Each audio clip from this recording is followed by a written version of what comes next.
नमस्कार, मैं अर्चना सिंह। आज कक्षा 11 के हिंदी के पाठ्यक्रम में अभिव्यक्ति एवं माध्यम पर मैं अपने विचार आपसे साझा करना चाहूँगी। देखिए, अभिव्यक्ति,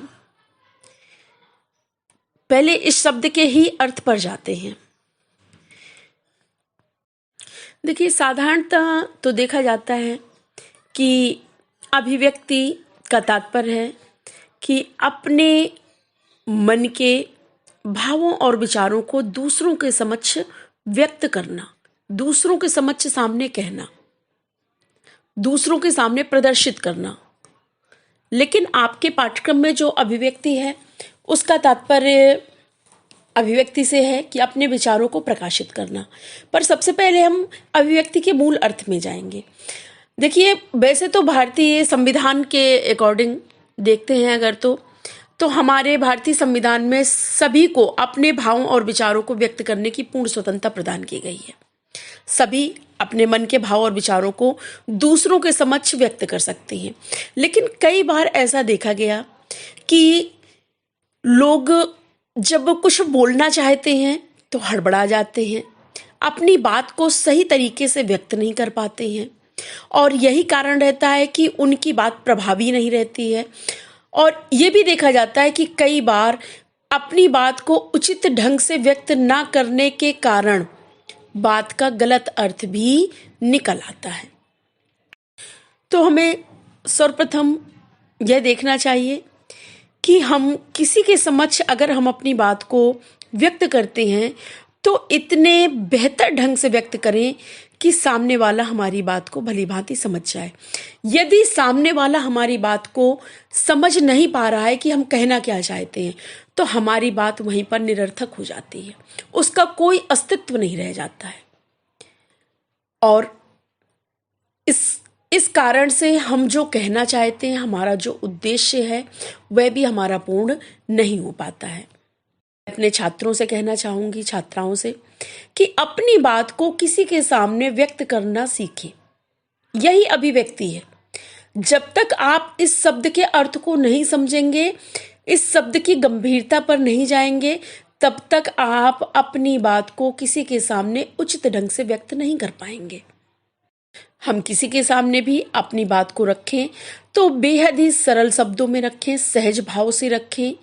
यदि हमने क्लिष्ट शब्दों का प्रयोग किया तो कई बार हम शब्दों के जाल में उलझ जाते हैं। तो मेरा कहना यही है कि अपनी बात को व्यक्त करने के लिए हम सरल शब्दों का चुनाव करें और सरल शब्दों से बहुत ही सहज भाव से हम अपनी बात को जब किसी के सामने रखते हैं तो सामने वाला भी हमारी बात से अवगत होता है और जरूर ही उस बात का विशेष प्रभाव पड़ता है। और यह मनुष्य के जीवन के लिए आवश्यक है, केवल छात्र जीवन के लिए नहीं, मानव जीवन के लिए आवश्यक है। समाज में बहुत सारे दौर हमारे सामने आते हैं और जब हम अपनी बात को किसी के समक्ष स्पष्ट रूप से नहीं रख पाते हैं तो हमारी बात का कोई महत्व नहीं रह जाता है। तो अभिव्यक्ति से तात्पर्य है अपने मन के भाव और विचारों को उचित ढंग से व्यक्त करना। व्यक्ति बोलना तो सीख जाता है। बच्चा जब 1 साल का होता है तो वह अपने मुख से ध्वनि उच्चारण करता है, शब्दों को बोलना सीख जाता है। लेकिन क्या बोलना है, किस जगह पर बोलना है, इस बात को वह जीवन भर नहीं सीख पाता है। तो कहने का तात्पर्य है कि अपनी बात को दूसरों के सामने व्यक्त करें, कभी हिचकिचाए नहीं, वही अभिव्यक्ति है।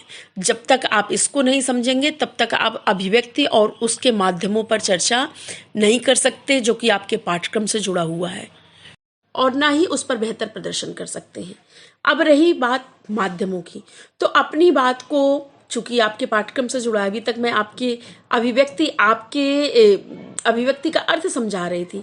अब देखिए, अभिव्यक्ति का अर्थ जो आपके पाठ्यक्रम से जुड़ा हुआ है कि अपने भावों और विचारों को प्रकाशित करना, प्रकाशन के लिए तैयार करना।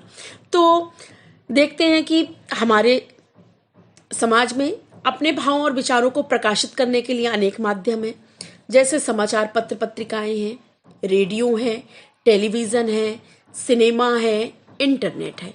इनके माध्यम से हम लोग अपने भावों और विचारों को व्यक्त करते हैं और यह जनसंचार के सटीक माध्यम है। इनके माध्यम से संचार व्यवस्था सुचारू रूप से चलती है। हम चाहे ना चाहें अपने दैनिक जीवन में हम संचार किए बिना नहीं रह सकते। ये मनुष्य का स्वभाव है। मनुष्य को कोई बात पता चलती है, मानव को, हम में से आपको, हमें, किसी को भी, तो वो उस बात को दूसरी जगह संचारित अवश्य करेगा। ये मानव प्रकृति है और ये इसमें बदलाव होना असंभव है। मनुष्य जब तक जीवित है वह संचार करता है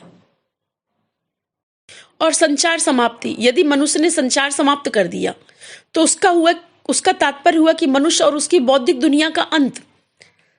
संसार के सभी प्राणी संचार करते हैं। पुराने समय में आप देखते हैं कि कबूतर को संचार व्यवस्था में लिया गया है। कबूतर के माध्यम से संदेश पहुंचाया जाता था।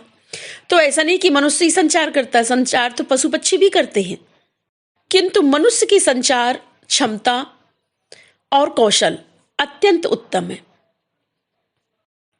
अगर हम देखते हैं संचार शब्द की उत्पत्ति, तो संचार शब्द की उत्पत्ति जो है वो चर धातु से हुई है, जिसका अर्थ है चलना या एक स्थान से दूसरे स्थान तक पहुंचना। संचार के विभिन्न प्रकार हैं: सांकेतिक संचार, समूह संचार, अंतः वैयक्तिक संचार और जनसंचार।